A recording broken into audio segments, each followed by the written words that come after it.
ITI college નજીક ગંદકીના ગંજ વચ્ચે plastic ખાવા મજબૂર બનતી ગૌમાતાનો વિડીયો સોશિયલ મીડિયામાં વાયરલ.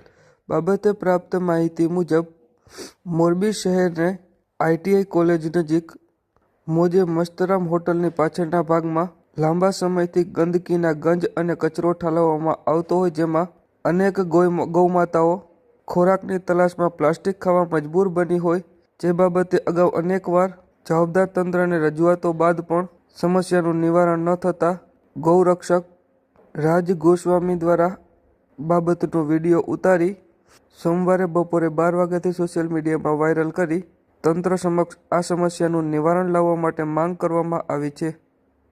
જો ભાઈ પાછું હતી ઈ જ હાલત થઈ ગઈ છે ગાયુની. આપણે મોજે મસ્તરામની પાછળ આઈટીઆઈ કોલેજની સામે પાછી ગાયું પાછી આવેદન પત્ર દઈને એટલે 5 દિવસ સાફ સફાઈ રાખે, પછી હતું ને એવું થઈ જાય.